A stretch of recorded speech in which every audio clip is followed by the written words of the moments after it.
Hey guys, I just got done with a therapy appointment. You know, because you could just look at my makeup. It's a little fucky wucky, and it's because I was crying, but like happy tears. So many realizations, which I love. And before we get into today's video, I wanted to thank BetterHelp so much for sponsoring today's video, and also for helping me so much when I want to talk about a topic that I don't necessarily want to talk about with family or friends, which today is one of them, which is teen pregnancy. It's a little bit heavy of a topic, and I tend to feel judgment with this kind of sort of thing, where I'm not going to feel judgment from a therapist. And I wanted to share BetterHelp with you guys so that way you didn't feel the same exact way, especially because BetterHelp offers licensed therapists who are trained to listen to you and help you in a private online environment that's completely confidential, and it's at your convenience. And there's a broad range of expertise in BetterHelp's 20,000 plus therapist network that gives you access to help that might not be available in your area. You just fill out a quick questionnaire to identify your specific needs, and then you get matched with a therapist within 48 hours. After that, you could schedule a secure video or phone session, which also includes unlimited messages to your therapist. And just what I was talking about earlier, my favorite part about a good therapy session is all the realizations that you have after. For example, my latest one, I was talking about how I hate burdening people by asking for help, and my therapist just helped me understand that that is what your support system is not only there for, but it also makes them feel wanted, which is equally important in a relationship. And it's just a perspective that I've never looked at before. I just felt like I was overwhelming you with shit. But I get it. I also like feeling wanted. So anyway,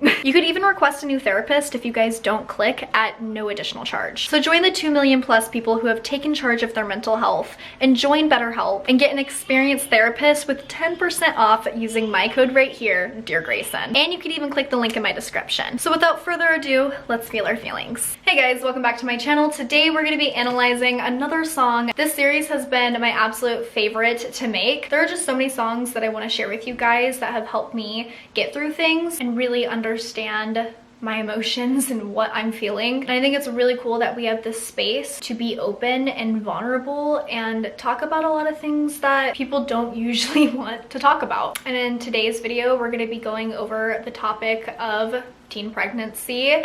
If you're new here, I was a teen mom times 2. Yep, I said one wasn't enough. Let's go for 2. I was 17 and 19, so they are 2 years apart. I'm 23 years old now, and I've matured just a little bit. So I have a much different perspective looking back on the situation than what I did at 17 and 19. And don't get me wrong, I'm 23. So in reality, I'm only 3 in adult years. And let me tell you, 3 years into this bitch, and it's not fun. It's not fun. Life really kind of slaps you in the face at this age. I still have so much more to learn, but I am glad to be able to sit here today and say, wow, that bitch has changed from then. Anyway, the song that we're going to be analyzing is called Half-Life. It is by Appleby. Or is it Appleby? I don't know. So the first line reads, "At night is when my soul feels heavy, and I can't feel my pulse underneath my own bones." I think it's really common for people at the end of the night to overthink and overanalyze how well you're doing in life. And for me, that is really when the mom guilt sets in. And in my journey of being a teen mom, I do sit at night and feel guilty for what I can't give my kids. I'm 23 years old and I'm as wise as what I can be, but if I had them later, could I give them more knowledge and security and everything else that comes with age? Absolutely. And for anyone to say otherwise is just ignorant. As we grow, we change and evolve and learn more about ourselves, and having time on your belt does give you the advantage of being able to give your kids more. And I'm not even talking about financial security, although that plays a big part in it as well. It's safe to say a lot of 30-year-olds are probably doing a lot better than what us 20-year-olds are doing. And so yeah, at night, my soul feels heavy that I didn't just wait so that way I'd be able to give my kids more in the future. It doesn't mean that I regret my kids in any way, shape, or form. It's just that guilt that they could have had more if I was more patient. And the next line says, "You're worried that you won't make it and your music won't matter in the end. Oh, it's soul breaking." And as a single mom of 2, worrying that we won't make it is a constant thought that runs in my head. This has been the hardest thing that I have ever done in my entire life. And there has been so many challenges and obstacles that we've had to get through, and yes, we got through them. But during that, there has definitely been points where I was questioning, what does our future look like? And hoping that everything that I'm currently doing has a purpose and matters in the end. The next line reads, tried to wish away the old me. Old me. And again, as a teen parent, I did a lot more than just wish to evolve. The old me is dead. She didn't know boundaries. She didn't have love for herself, let alone respect for herself. And I worked my ass off for that. The next line says, forget the people who would hold me, which is something I do very often, and I am learning to overcome. I hate asking for help. It makes me feel like a burden. So I do tend to forget the people that would hold me, which makes everything a little bit more difficult. Why are you doing that, Alex? That's the same thing my therapist says. I don't know. And the next line just expresses my feelings perfectly and what it's like being a 23-year-old while also being a mother. He says, now I'm stuck in this half-life full time, and that's what it feels like. There's so many different things that I am going through compared to my peers. It's hard to relate to them on so many levels. A lot of them have gone to college. I'm raising kids. A lot of them are finding who they are and their identity.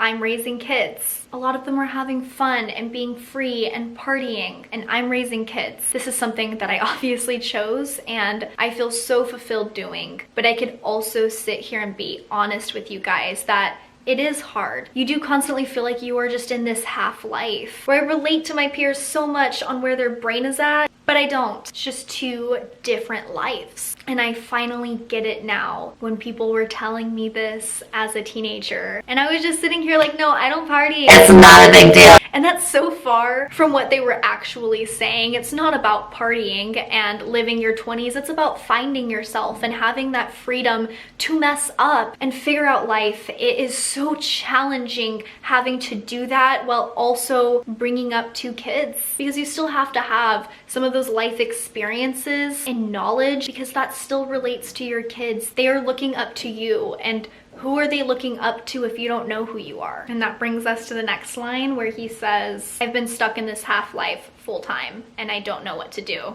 Don't know what to do. And you guessed it, I don't know what to do. And that's okay. This is my reality now, and I'm making the best out of the situation. And again, I just want to make it very, very clear, especially for anybody out there that can relate to this and was a teen mom and are now going through their adult years with kids. It is okay to grieve the life that you would have had. It is okay to have these feelings, because it doesn't mean that you regret your kids. It means that you're human and you are observing the world and what is in front of you and what you could have had. Emotions and feelings are gonna come up, and the only way to heal from that is to feel them and be easy with yourself and give yourself that open space to mourn the person that you could have been, because that is something that I think about often. Just recently, someone asked me who I would have been if I didn't have my kids. What hobbies would I have been interested in? What would I spend my days like? And I couldn't answer it because I don't know, and I never will know, because that's just not what happened. And it's not like you can't find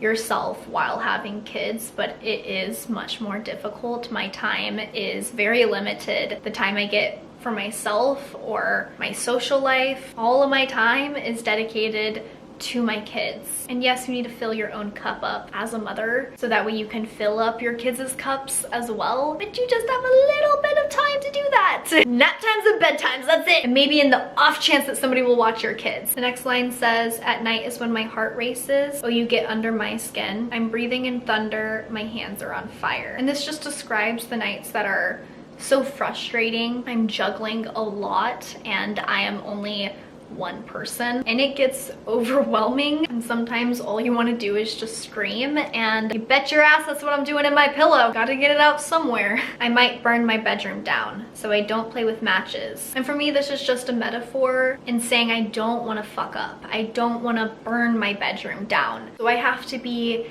extra cautious. I don't play with matches. I don't get to be as reckless as what other 20-year-olds my age are being right now. And look, no judge, no hate, have fun. I'm jealous. But again, as a parent, you have responsibilities, and I don't get to engage in absolutely every little thing because I have to come home to my kids. And I'm not gonna burn my bedroom down. The next line says, I sabotage attachments. Yeah, I got my own reasons. I'm in my own way. And while I wouldn't necessarily use the word sabotage in the meaning that I have for it, I definitely had to release the attachment I had to the life I could have had if I didn't choose to be a teen parent. And the rest of the song just repeats the chorus, so I'm not gonna go over that again, but I highly encourage you guys to listen to this song. And what I love about it is that he doesn't end with a happy ending. It's all of this anxiousness and depressed feelings built up, and it just keeps building and building and building. And that's the song, because when you're dealing with heavy emotions like that,